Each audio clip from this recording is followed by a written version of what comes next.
We've covered Assassin's Creed Shadows extensively in the days and weeks ahead of its launch, but even as its release looms large on the horizon, there's still no shortage of things to talk about. Details on the action RPG continue to come in thick and fast, with the developer offering a steady stream of glimpses at its combat and stealth mechanics, its open world and the activities it will offer, its story and characters, the tech it will boast under the hood, and more. We have, of course, discussed a great deal of all that and more in our coverage of the game so far, but with more pertinent new information still left to talk about, here, that is exactly what we're going to do. On the eve of Assassin's Creed Shadows launch, as excitement surrounding the open-world action RPG's release continues to climb, here, we're going to go over some more things that you should know about what the game will have on offer. Stealth with Yasuke. We've spoken plenty about Assassin's Creed Shadows' renewed emphasis on stealth and the new mechanics and systems the game is introducing to match those ambitions. And though our focus for much of that has been on Naoe the shinobi, who is of course the more stealth-focused of the two protagonists, Yasuke the samurai, the other lead, has his own stealth mechanics to speak of. He's not as deadly or effective as a silent killer as his counterpart, but Yasuke can hold his own in the stealth department.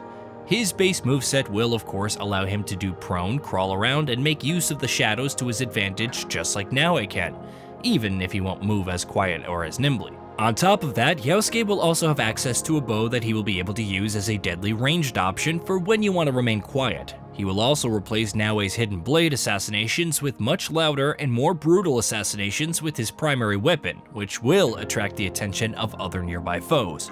Meanwhile, he also won't be able to use eagle vision, unlike Naoe, though he will still have access to the observe mechanic, so there's that. Overall though, Yasuke is clearly not going to favor stealth. It seems like he will be able to hold his own in the shadows, should he really need to. Combat with Naoe. On the other end of the spectrum, Naoe, who is otherwise the stealth expert, being a shinobi and everything, will similarly have her own unique combat abilities to fall back on should she really need to, even though she's going to be nowhere near as devastating and deadly in out-and-out fights as Yasuke would be. Though she cannot, unlike Yasuke, smash through doors, take a ton of punishment, or use weapons like naginata, kanabo, or teppo rifles, she can use other tools such as the kusurigama, a great weapon for crowd control and taking on multiple enemies at once. The weapon will be perfectly suited to her pace and agility, and seemingly will be exclusive to her gameplay. Additionally, Naoe will also be able to use other shinobi tools, such as smoke bombs, to her advantage in fights that are beginning to turn against her and are threatening to have her overwhelmed. Hey! Who's there?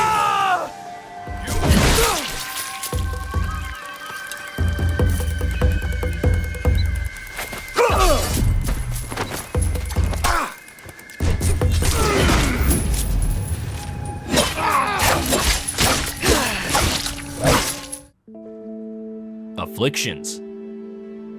Certain weapons will allow players to inflict one of 4 different afflictions on enemies, built up over time, which itself varies based on your gear. Afflictions will leave enemies vulnerable and disadvantaged in varying ways. You can leave enemies dazed so that they miss most of their attacks and are unable to avoid incoming damage.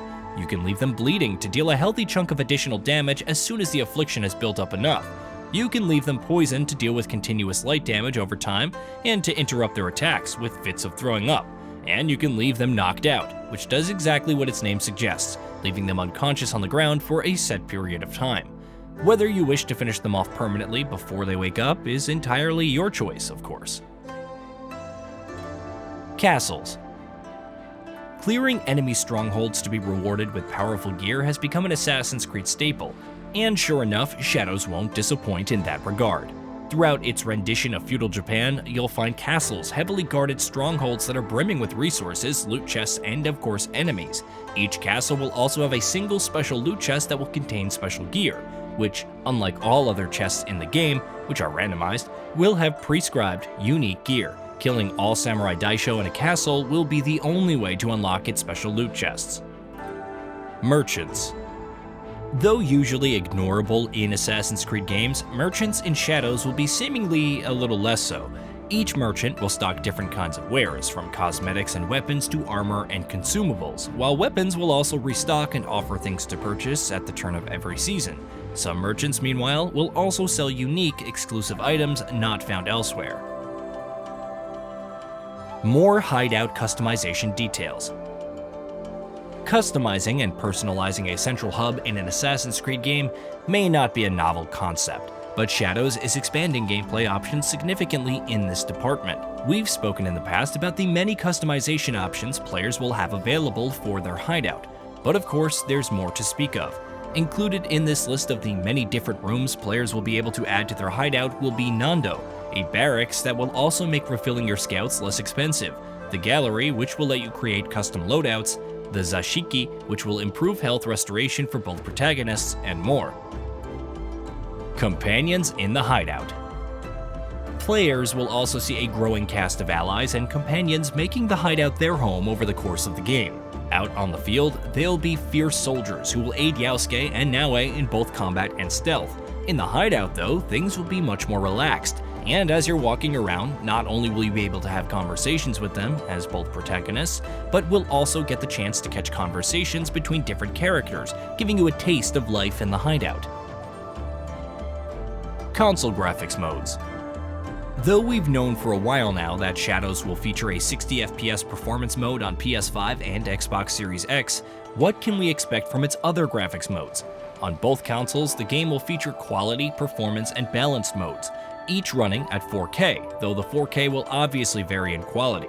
Quality mode will run at 30 FPS, performance at 60, and balanced at 40. Meanwhile, quality and balanced modes will also feature ray tracing, with performance mode only getting selective ray tracing, i.e., only when you're in the hideout. On Xbox Series S, meanwhile, the game will feature only one mode, which will run at 1620p and 30 FPS, and will feature selective ray tracing. PS5 Pro enhancements. For those playing Assassin's Creed Shadows on a PS5 Pro, you can indeed expect technical and visual enhancements. Specifically, on the PS5 Pro, ray tracing and performance mode won't be limited to just the hideout, similar to quality and balance modes on a base PS5. Speaking of which, quality and balance modes on PS5 Pro will boast extended ray tracing, which on top of global illumination will also add ray traced reflections. Steam Deck support. It wasn't that long ago that the developer confirmed that Assassin's Creed Shadows wouldn't support the Steam Deck at launch, which, looking at its steep PC requirements, wasn't necessarily a huge surprise. It seems, however, that Ubisoft has changed its mind, having recently confirmed that the game will indeed be Steam Deck compatible on release. Whether it'll be Steam Deck verified, i.e. fully optimized for the device, remains to be seen, but we know that it will at least be playable. So there's that. Hey, did you know that we at GamingBolt upload new videos every day? Stick around, drop a like, subscribe, and hit that bell. And let us know what kind of content you'd like to see in the future with a comment below.